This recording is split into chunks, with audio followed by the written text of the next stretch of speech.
Hello सत श्रीकाल नमस्कार आदाब कैम छो व्हाट्स अप गाइस, क्या हाल चाल है आपके। As my last video was कि we were stopped at airport. हमें रोक दिया गया था, हमें जाने नहीं दिया इमिग्रेशन ने because of the only reason my baby doesn't have a access permit. जो मैंने लास्ट वीडियो आपको समझाया था वैसा ही है। सो गाइस वापस हम घर आ गए थे। We came back to Chandigarh and hotel में रहने का कोई फ़ायदा नहीं था बिकॉज वहाँ पे हमने थोड़ा बहुत स्ट्रगल किया हमने वहाँ पे at FRRO office, that is the ministry of immigration office at which is जो दिल्ली में है। तो वहाँ कोई बात नहीं बनी because there is a format of doing all this thing कि there is a process of it कि दे विल सेंड दी कोई exit application to SP office Shimla, फिर जहाँ पे भी बोर्न हुआ है, जो आपको लास्ट वीडियो में समझाया है वैसा ही है ये सब। तो साइड ये सब टेंशन होने के बाद ना we came to Chandigarh and सारा चीज़ें हमने अनपैक की वापस से। So now thing is that कि उसके बाद बहुत टेंस्ड हो गए थे, बहुत स्ट्रेस्ड हो गए थे। तो वी थॉट कि let's go to somewhere peace of mind, stress free हो जाए थोड़ा। तो we went to Goa ji. Goa होने के बाद हम कल वापस आए हैं जी। तो कल हमें when we were at the Goa तो FRRO को मैंने कॉल किया डाली कि व्हाट इज़ द प्रोसेस जी, क्या हुआ कि नहीं हुआ। क्योंकि गोवा जाने से पहले मैंने सारी फॉर्मेलिटीज़ SP शिमला से पूरी करवा दी थी। और क्योंकि SP शिमला का जो फॉर्मेट है दैट इज़ कि वो जो हमारा चौकी थाना होता है, पुलिस स्टेशन होता है, वहाँ पे जाएगा। और उसके बाद जो वहाँ के लोकल प्रधान हैं उनसे वेरीफाई होगा कि हाँ हमारा वहाँ पे बेबी का पंजीकरण, वहाँ पे नाम वहाँ पे रजिस्टर्ड है कि नहीं है पंचायत में। तो जो पुलिस चौकी वाले हैं वो वेरीफाई करेंगे, क्रॉस चेक करेंगे कि यस ये वहाँ पे है। तो ये सब फॉर्मेलिटी मैंने गोवा जाने से पहले ही करवा चुका था and it was submitted to SP Shimla and thank God and thank you to the people over there जो हमारे SP साहब के PA हैं और उनको हमारे अच्छे जान पहचान के हैं। तो उन्होंने 1-1.5 दिन में ही काम करवा दिया। थैंक यू टू प्रधान एंड पुलिस चौकी, हमारे जो गांव की पुलिस चौकी है, पुलिस स्टेशन है, उसको भी, क्योंकि वो वहाँ पर मेरी अच्छी जान पहचान है। तो और मामू वगैरह ने मेरा हेल्प किया वहाँ पे जाके। तो thank you very much to everyone, क्योंकि वो काम हमारा 1-1.5 दिन में हो गया था। तो हॉस्पिटल का काम भी मैंने यहाँ से करवा दिया था क्योंकि बेबी हमारा जो बोर्न हुआ था दैट वाज एट क्लाउड9 पंचकुला।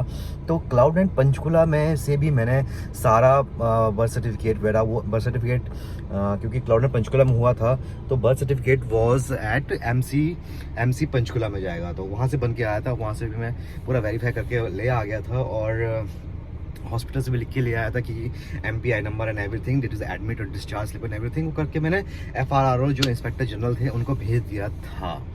तो इस साइड हुआ क्या, थिंग इज दैट कि भाई साहब हुआ क्या जब हम गोवा में थे परसों, तो हमने कॉल किया कि चलो पूछ लेते हैं कि इतने दिन हो गए हैं कि what is the status. Status बोलते कि आपने तो ये नहीं किया, वो नहीं किया, हमने हॉस्पिटल वाले को भेजा है। बंदा पलट गया, सरकारी बंदे देखो क्यों ना, मैंने धूस नहीं दिया था उसको, इसलिए पैसा नहीं दिया था उसको, पैसा नहीं खिलाया था, कुछ भी नहीं, ठीक है, because I was doing my professional and में जो ऐसा होता है वैसा। तो ना कि नहीं ऐसा नहीं किया, वैसा नहीं किया, आप वापस जाइए, आप पंचकुला से MG से लिखवा के आइए। और हमने FRO पंचकुला भेजा है और वो पता करके आइए कहाँ से है। और FRO पंचकुला टोटली ना समय नहीं आया, करना क्या है। Last date Goa was totally actually बस इज वेस्ट, क्योंकि कुछ माइंड में सब कुछ ये चल रहा था कि क्या हो क्या नहीं होगा।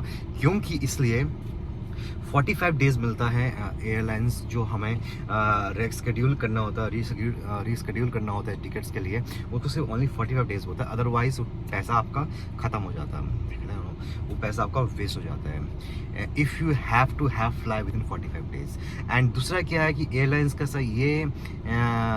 का ये चीज़ है कि you can not degrade yourself to the business to economy, premium economy नहीं आ सकते हैं। You can go to next level, that is the first class, आप फर्स्ट क्लास जा सकते हैं। तो since we have already spend in lakhs like 4,71,000 for tickets, तो अगर हम फर्स्ट क्लास में जाते हैं then I have to pay around 10 lakh rupees, you know, क्योंकि आज के टाइम में वही टिकट फर्स्ट क्लास की 12.5 लाख रुपए है, सॉरी। और और वो सेम टिकट जो मैंने 4,71,000 की ली थी वो 9.5 लाख रुपए की है, 9,80,000 रुपये ऐसी कुछ की है, ठीक है। तो I am playing with mail with them, ठीक है, तो लेट्स सी क्या होता है, बिकॉज आई हैव रिक्वेस्टेड कि this is not no show, this was the reason we were stopped at airport and we were sent back, you know. तो ऐसा नहीं है कि हमने जानबूझ के किया एलन के साथ, तो this is the thing is going with them to understand कि what is the thing, you know, because you know यार, for us it's hard to pay 9 lakh रुपए का ticket, to be very honest, you know. I don't want to pay that much, you know, 9 lakh rupees, और I don't want even to waste पैसा, कि ये पैसा भी waste हो जाएगा, क्योंकि 4,80,000 रुपये भाई, 4,70,000 रुपये क्यों वेस्ट करना है यार, राइट। सो चल रहा है, मेल चल रहा है, खेल रहे हैं, लेट्स सी क्या होता है, क्योंकि before 23rd we have to fly back, 23rd of November, ठीक है। That is the only last time period we have, this much time period we have left with them. तो ये सब हो रहा है अब। अब मैं आया हूँ, तो now today I am going to G MC office which is in sector 14 में है, वहाँ पे जाऊँगा। फिर एमसी ऑफिस के बाद मैं सेक्टर 4 डिप्टी कमिश्नर का ऑफिस है, वहाँ पे जाऊँगा। फिर I have to go to DC के पास जाना पड़ेगा, दैट इज़ एट सेक्टर 1। फिर उसके बाद चेक करूँगा कि कहाँ क्या हो रहा है, क्योंकि चीज़ों को इन्होंने आई थिंक अगर एफआर और पंचकुला को उन्होंने मेल किया होगा तो 5-6 दिन पहले मेल हो गया है, लेकिन एफआर और पंचकुला ने आई थिंक उन्होंने मेल देखा ही नहीं होगा। आई बिलीव दैट कि उन्होंने मेल देखा ही नहीं होगा, that was must be somewhere in trash, ठीक है। तो लेट्स सी क्या होता है अब, that is the process now. तो लेट्स गो एंड काम कराते हैं, और हमारे साथ चलिए देखते हैं, वॉच करते हैं। Thank you very much, please stay tuned. And guys, Goa का वीडियो भी आएगा, गोवा का वीडियो भी शूट किया है, तो I will definitely share that with you. लेकिन let me finish all this thing, this is very on priority basis, ये मुझे पहला करना ही पड़ेगा, because I don't want to lose. और हाँ, टिकट्स का भी अभी आज कल में पता लग जाएगा, मे बी आज शाम तक पता लग जाएगा कि what is happening with the tickets, क्या है कंफर्मेशन। तो वो सब कुछ एयरलाइन पे है, सब कुछ एक हमारी कन्वर्सेशन पे है, सब कुछ हमारे एक द वे ऑफ बिहेवियर पे भी हो सकता है। I believe the way we tell them, क्योंकि इट्स नॉट अ गॉड और समथिंग, भगवान नहीं है, this is all people, what they do, what they not to do. They have to follow the protocol also, but they need to understand as a customer point of view also. तो finger cross. Let's go. सुबह जाम, traffic, सब कुछ लग जाता है यार। चंडीगढ़ में भी ये सब शुरू हो गया है, इट्स लाइक अ दिल्ली, क्योंकि आपको ट्रैफिक में स्टक रहना पड़ता है कम से कम आधा से पौना घंटा, तो आपको कहीं नहीं गया, आपको ट्रैफिक में खड़ा रहो।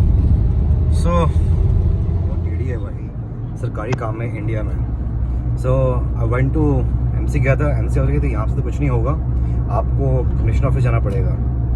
सो कमिश्नर ऑफिस गया, वो कहता है यहाँ पे कुछ नहीं होगा, वो जो एफआरआर का मेल है वो आपको आएगा डीसी साहब के पास। So now I am heading to DC office, so let's see क्या होता है, क्योंकि कुछ नहीं पता यहाँ पे, कुछ नहीं पता किसी को भी, कक नहीं पता है। And they do not understand even the emergency की, लाइफ में इमरजेंसी भी होती है, कुछ प्रोटोकॉल है, कुछ कुछ रूल्स एंड रेगुलेशंस है काम करने, कुछ नहीं। एमसीआर में बंदे बैठे हैं मस्त होके, कोई ताश खेल रहा है, कोई मोबाइल में बिजी है, कोई कहाँ बिजी है, कोई क्या बिजी है।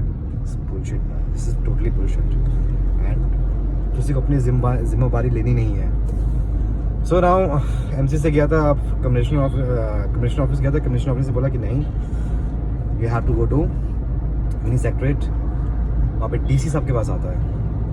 सो उनका कोई पीए है, उनसे जाके मिलता है। पहले एमसी ऑफिस जाना पड़ा 14 में, फिर वहाँ से कमिश्नर ऑफिस जाना पड़ा जैसे सेक्टर 4 में, उन्होंने फिर यहाँ पे भेजा न्यू मिनी सेक्रेटरीट, ठीक है। तो उसके बाद ये सब हुआ, बिकॉज थिंग जो कुछ चीज़ें भी थी, दैट वाज एफआरओ पंचकुला यहाँ बैठता है, और वो यहाँ पे था। चलिए, तो लेट्स गो इनसाइड, चलते हैं अंदर एंड देखते हैं कि डीसी ऑफिस पंचकुला सेक्टर 1, जितनी भी गवर्नमेंट बॉडी है पंचकुला की, हरियाणा की, यहाँ बैठती है, except MC, that is at sector 14 and this is sector 1, and I have to go to police control room that is SP office ऊपर। वॉज सेक्टर 1, मिनी सेक्टर भी कह सकते हैं। यहाँ पे सारे DC ऑफिस भी कह सकते हैं आप। यहाँ पे SP, DCP, ACP सब यहाँ पे बैठते हैं, ठीक है। और सो फार यहाँ से तो सारा कुछ चला गया है दिल्ली। तो नाउ प्रोसीजर ये है कि दिल्ली से मेल आएगा, लिंक आएगा एक, एंड वी हैव टू पे फॉर इट, एंड उसके बाद ही पे करने के बाद ही वो अप्रूव हो जाएगा if there is nothing more required. So सरकारी बंदे भैया, सरकारी होकर चपरासी भी हो ना, he is there and you have to be like this. Anyways चलो, let's wait for the next thing. So guys, finally यहाँ से काम हो चुका है। सो नाउ मैंने FRR और दिल्ली मिनिस्ट्री इमिग्रेशन भी कॉल किया था to check that they have received the mail और नॉट। ये बहुत हाथ जोड़ के काम करवाना पड़ा यहाँ से पंचकुला से। सो SP ऑफिस में एक्चुअली जो FRRO का होता है वो FRRO is related to SP office, then comes to DC।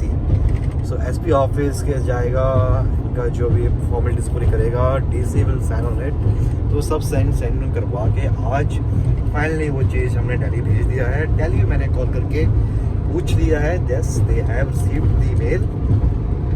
So now finger cross guys, only thing is that कि दे विल रिव्यू इट और फिर हमें एक लिंक आएगा जिसमें हमें पे करना है, फीस पे करनी है इस चीज़ की to get the exit permit.